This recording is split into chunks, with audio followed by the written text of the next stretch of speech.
Greetings everyone, RetroIndieGamer here, and welcome to the final video I will ever make at this house I've lived at for about half my life. I have a lot of memories here, ranging from when I was a child to now. And as I thought of some of those memories, I decided I'll be starting a new series today where I'll be sharing some of those in relation to certain games, as well as reviewing said games. Today, we will be looking at one of my childhood favorites, Sonic Advance. As you can probably tell from looking at this cartridge, I've had this cartridge for a very long time. What can I say? I absolutely love this game. It was one of the first games I got when I received the Game Boy Advance for my birthday, years and years ago. The other being Harry Potter and the Sorcerer's Stone, which was actually not bad for a movie-based game on the Game Boy Advance. Anyway, back to Sonic.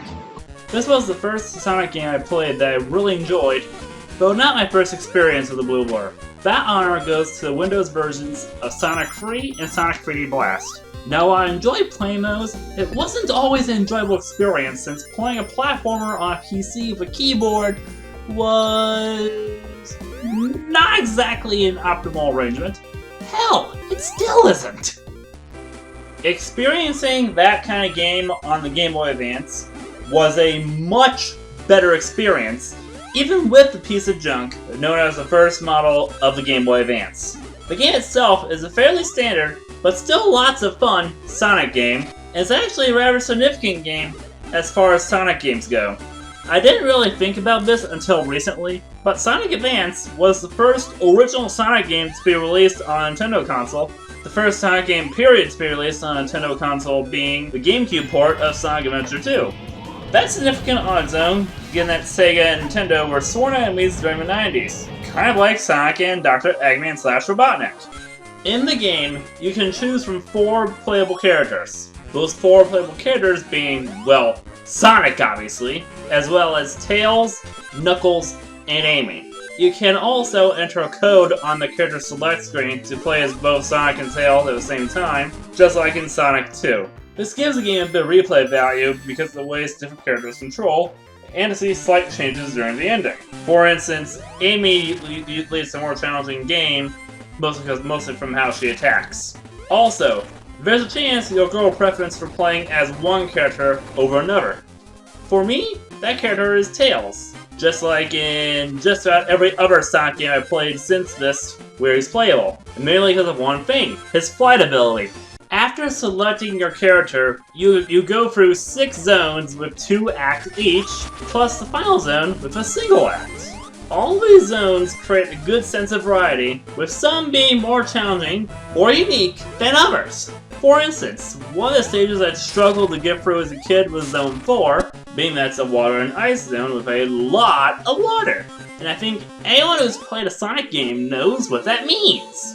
Another I find interesting is the 6th zone, given that both acts are completely different from each other and don't really seem to have a common theme. Then there's the 3rd zone, which is one of Sonic's famous casino zones. Those are always fun to play through. As you can expect, there is a boss at the end of the 2nd act of each zone that you must fight to advance, followed by possibly getting crushed by a falling cage filled with animals. Now some of the bosses are pretty funny, such as the 2nd zone's spring boss, while some being frustrating, such as the 4th boss.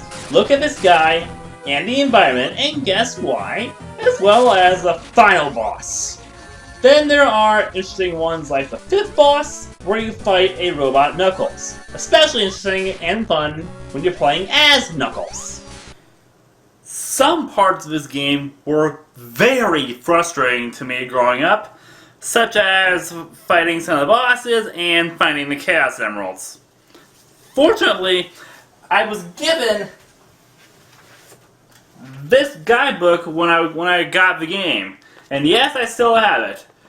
I haven't used it for Sonic Advance for years, but I've kept it for a few reasons.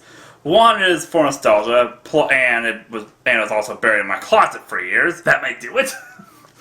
Another, that there are actually 2 guides in this book. On the flip side, there's a guide for Sonic Adventure 2, which I only got to use for a game a couple of times, because I didn't get my own copy of Sonic Adventure 2 until recently.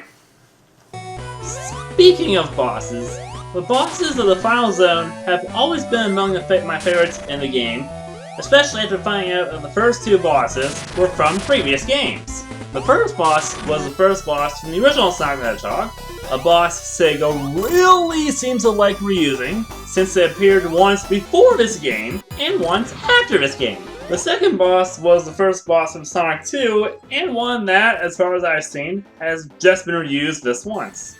The final boss, I actually couldn't find any basis for him from the older games.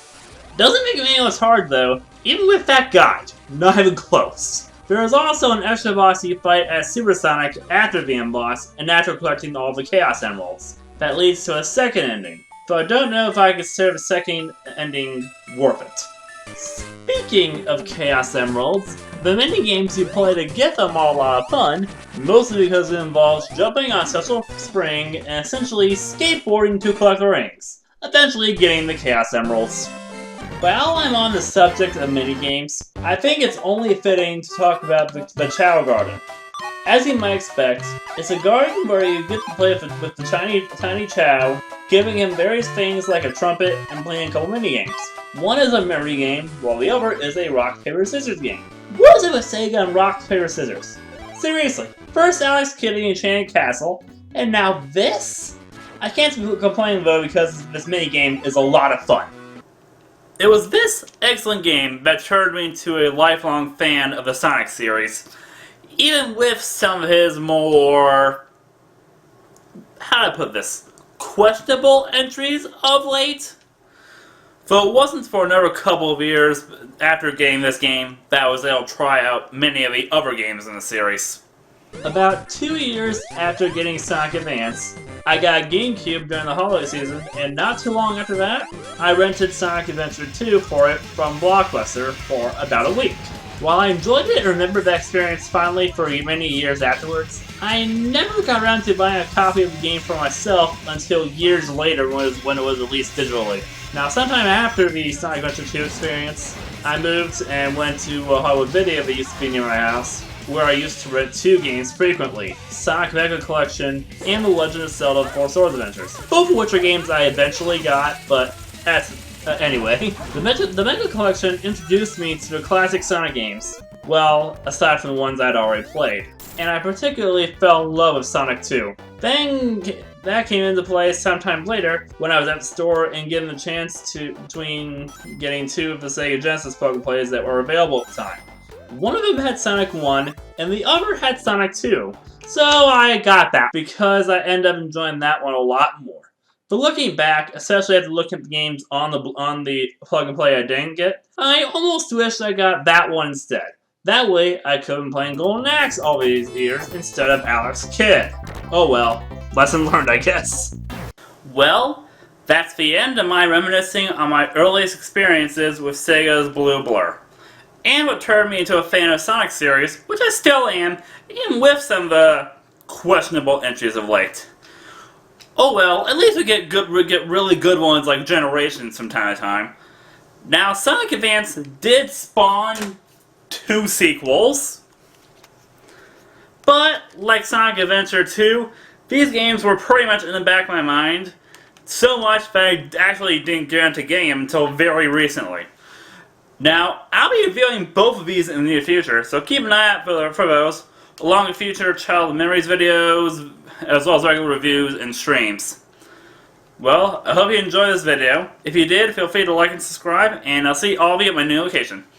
Until next time, everyone.